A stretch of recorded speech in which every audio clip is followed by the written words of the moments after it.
Hola, soy una persona que vive con trastorno de identidad disociativo, lo que antes se conocía como personalidad múltiple. Siento que en términos generales yo asumo que todo el mundo vio o al menos escuchó alguna vez sobre fragmentado, y si bien es una referencia bastante alejada de la realidad, es una referencia para explicar en términos sencillos qué es el trastorno de identidad disociativo.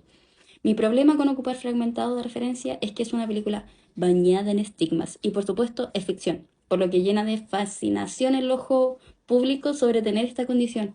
Entonces, claro, la película sirve como respuesta corta, pero para mí la respuesta larga requiere de que hagamos un trabajo de empatía, y digo hagamos porque la autocompasión es un tema súper complicado para mí. Antes de empezar, quiero aclarar que yo no soy psicóloga ni tampoco intento reemplazar una explicación profesional acerca del trastorno, así que todo lo que voy a decir es como yo entiendo la condición en base a lo que he leído y averiguado, y por supuesto mis propias experiencias, porque no sé ustedes, yo soy de las personas que le diagnostican algo y corre a buscarlo a Google. El problema es que uno no encuentra tanta información fidedigna de este trastorno excepto por ahí uno que otro creador de contenido.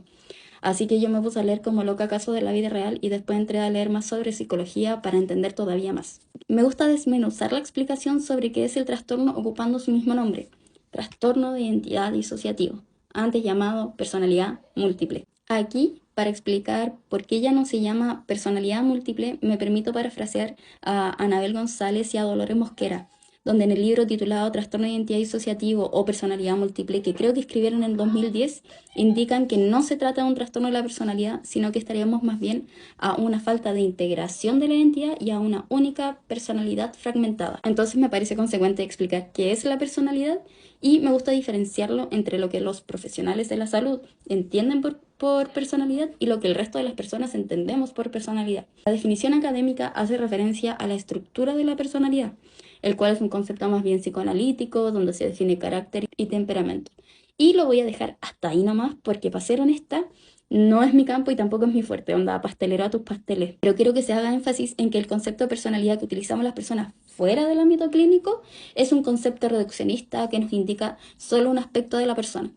Como que usualmente decimos que alguien es alegre, amargado o melancólico, y no, pues no, eso no tiene nada que ver una cosa con la estructura de la personalidad y lo que nosotros entendemos como personalidad.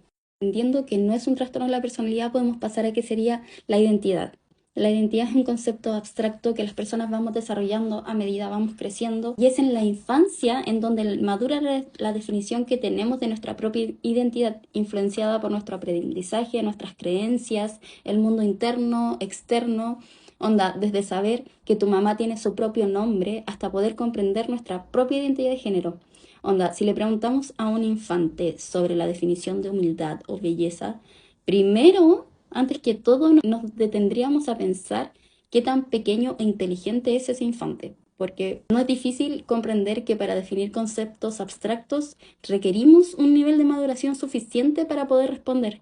Entre esos conceptos está la identidad. Entonces, si comparamos el proceso de identidad con la fabricación de un jarrón artesanal, en un proceso sano, con experiencias difíciles, pero contenidas, juntamos todos los materiales, los ponemos en el torno para que comience a girar y el jarrón queda bien, no perfecto, porque nada es perfecto, pero lo suficientemente bien para cumplir su función, qué sé yo, con esta formita. Lo mismo pasa con la identidad. Se adquieren todas las experiencias y aprendizajes, y se termina formando una identidad integrada. Si ahora interrumpimos de maneras constantes y en diferentes partes del proceso de la fabricación del jarrón artesanal, difícilmente tendrá la forma esperada, o los materiales van a quedar todos separados y no se lograron integrar. Y tampoco podrá cumplir su función al 100%, pero de seguro van a haber partes que podrían llegar a funcionar. Las interrupciones constantes es exponer al infante al abuso, negligencia, violencia de manera sostenida en el tiempo, y provocan que la maduración de la identidad no se integre y no se forme de la manera esperada. En segundo lugar, hablemos sobre la disociación, que no me canso de repetirlo, es un proceso natural, es sano en los seres humanos, es una respuesta a la desregulación emocional o al cansancio, no es un trastorno por definición. Es como la tristeza. No está mal sentirse triste, es normal e incluso sano sentirse así, pero es patológica cuando empeora nuestra calidad de vida y es sostenida durante el tiempo. Lo mismo pasa con la disociación. Volviendo al concepto anterior, cada vez que el proceso de identidad fue interrumpida por experiencias que fueron sostenidas en el tiempo, que involucraron la pérdida de autonomía y la posibilidad de huida para la persona, estaríamos frente a un trastorno de estrés postraumático complejo. Es desde ahí que se puede desencadenar o no un TID, dependiendo de la cantidad de partes aparentemente normales que desarrolla la persona, es decir, cuántas identidades separadas por barreras amnésicas o en español bloqueos de memorias, disociaciones, causadas por la exposición a experiencias traumáticas, por lo que resulta natural darse cuenta de que cada alter o parte aparentemente normal responde a la necesidad y al concepto de identidad interrumpida que alcanzó a desarrollar ese infante. Los switches o cambios entre alters, como dije en el otro video, se dan por gatillantes que podrían desencadenar una disociación y por lo tanto, o no, un cambio entre un alter y otro. Por último, quiero repetir que ninguna identidad o ningún gatillante es aleatorio, pueden pasar en cualquier momento, pero no por cualquier motivo. Descubrir y entender esos motivos es nuestro trabajo como pacientes y para cualquiera que quiera trabajar en sus trancas. Así adquirir herramientas que nos ayuden a superar nuestras dificultades emocionales y mejorar nuestra calidad de vida y bla, bla, bla.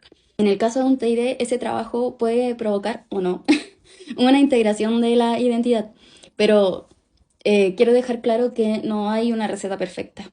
Bye.